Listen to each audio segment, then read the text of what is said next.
Oke, kita langsung aja bahas pertanyaan senilai 5 miliar pound.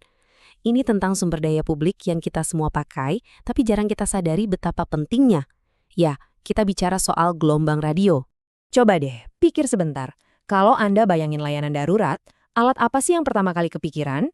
Jawabannya mungkin bakal bikin Anda kaget. Justru, alat terkuat mereka itu sama sekali nggak kelihatan. Alat itu adalah spektrum radio.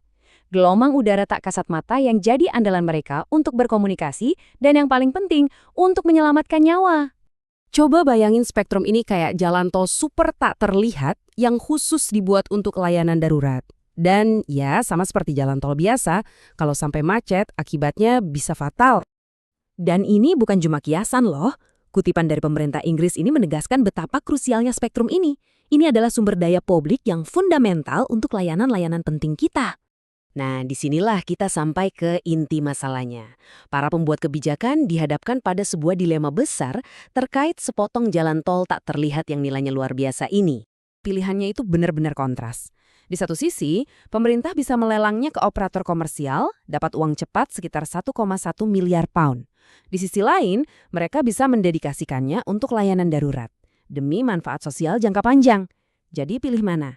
Uang cepat atau nilai jangka panjang? Untungnya, kita nggak perlu nebak-nebak. Ada laporan penting dari London School of Economics yang mengupas tuntas pertanyaan miliaran pound ini. Yuk, kita lihat apa temuan mereka. Jadi, apa sih artinya mendedikasikan spektrum ini dalam prakteknya? Wah, ini lebih dari sekedar panggilan radio yang lebih jernih. Ini soal ngasih kekuatan super baru buat para petugas tanggap darurat kita di lapangan.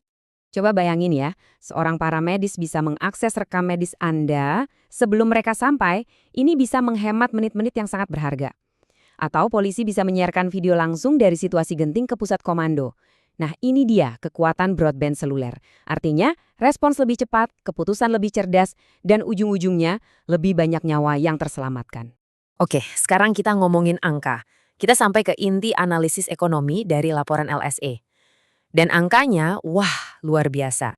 5 miliar pound. Dan itu bukan bayaran sekali doang loh, itu adalah perkiraan manfaat sosioekonomi setiap tahunnya kalau spektrum ini didedikasikan untuk keselamatan publik. Coba direnungkan dulu angka sebesar itu. Nah, yang bikin angka 5 miliar pound ini menarik itu rinciannya. Seperti yang bisa kita lihat di sini, ini bukan cuma satu manfaat besar, tapi gabungan dari banyak keuntungan nyata di bidang keselamatan dan efisiensi yang kalau dijumlahkan nilainya jadi sebesar itu. Coba kita fokus ke 3 kontributor terbesarnya ya, yang bisa Anda lihat di bagian ini. Pertama, intervensi polisi yang lebih baik dalam mencegah kejahatan serius, itu nilainya 1,4 miliar pound. Lalu, peningkatan produktivitas polisi nambah 1 miliar lagi. Dan terakhir, intervensi ambulan yang lebih baik nilainya hampir 1 miliar pound juga. Tapi coba kita terjemahin deh angka 980 juta pound untuk ambulans itu ke dampak yang lebih manusiawi. Menurut laporan ini, peningkatan efisiensi ini setara dengan potensi menyelamatkan 560 nyawa tambahan setiap tahunnya. Tiba-tiba, ini bukan lagi soal uang, tapi soal nyawa.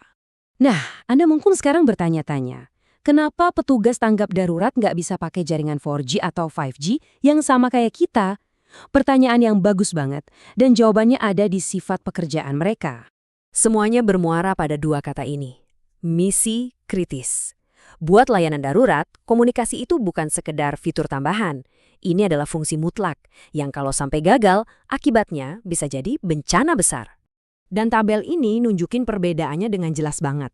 Jaringan komersial yang Anda pakai itu dibangun untuk untung. Jaringan keselamatan publik dibangun untuk respons. Jaringan komersial bisa aja mati sesekali, tapi jaringan keselamatan publik harus selalu aktif. Mereka butuh cakupan di mana-mana dan tingkat keamanan tertinggi. Sesuatu yang nggak pernah dirancang untuk dijamin oleh jaringan komersial.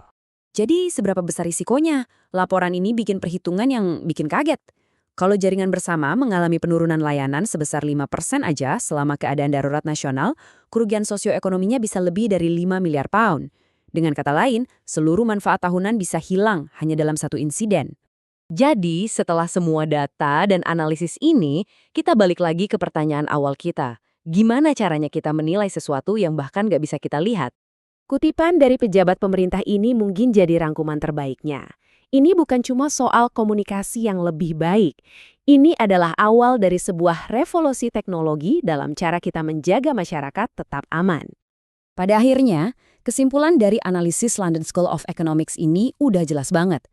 Ketika ditimbang-timbang, seperti yang Anda lihat di sini, nilai sosial jangka panjang, menyelamatkan nyawa, mengurangi kejahatan, meningkatkan efisiensi, itu jauh lebih besar daripada keuntungan finansial jangka pendek dari sebuah lelang. Dan ini ninggalin kita dengan pertanyaan yang lebih besar buat direnungkan. Di dunia yang serba digital ini, di mana teknologi bisa melakukan banyak hal, bagaimana kita sebagai masyarakat seharusnya memberi harga untuk keselamatan kita? Itu pertanyaan yang jauh melampaui gelombang radio dan menyentuh inti dari apa yang kita anggap berharga.